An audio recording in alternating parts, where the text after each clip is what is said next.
At dahil nakita ko na naman tong bagong alamang sa rep, ayan, nag-decide akong gumawa ng kare-kare para makain ko yung bagoong, di ba? And weekend naman ngayon, so syempre, deserve natin kumain ng masarap. And syempre, kung mapapansin nyo, sinisipag din ako ngayong mag-voice over. Parang napapansin ko, ang tagal-tagal ko na nga rin hindi nakakapag-voice over kasi nga nakakatamad minsan. So, ayun nga palang ating mga ingredients. Nakikita nyo yan, yun, bocho yun. Alam nyo kasi yung bocho na nakita ko sa palengke is 10 piso lang ang difference niya sa regular na pechay. Doon, syempre, doon na tayo sa bocho, yung mas sosyal. And dahil wala tayong mani, wala tayong peanut butter pero may mani kami sa bahay. So, ayan. Niroasted ko lang ng konti yung mani and then i-grinder natin yan. Anyan yung gagamitin natin sa ating kare-kare. Actually, mas masarap yan kasi buo-buo ang kanyang mga mani-mani. So, ayan. Siyempre, unang-una muna natin gagawin ay ang mga gisa-gisa. Ginisa ko muna yan ng ganyan. Ayan, nilagay ko ng ating tuwalyang napalambot na lumiit nung lumambot. So, naglagay na rin tayo ng broth ng ating pinalambot na tuwalya. And then, nag-add tayo ng water at nilagay na natin ang ating giniling na mani. So, syempre, maglalagay din tayo ulit ng water para hindi matuyuan. Ayan.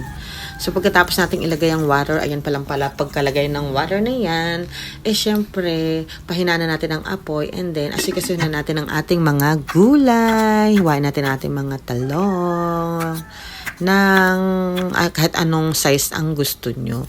Yung bochoy, diba? Ang sarap na ito. Paborito ko kaya yan. Pang mayaman kaya yan. Buti na lang 10 piso lang ang difference niya. So talagang ito na ang aking ihahalo sa aking kare-kare. Mas masarap and mas maganda. So tingnan mo, ang galing-galing kong hiwa ng ano ba yung sitaw? Hindi ko na nakikilala ang sitaw. So, itong aking pinaka-favorite sa kare-kare. Mawala na ang karne. Wag lang ang puso ng saging.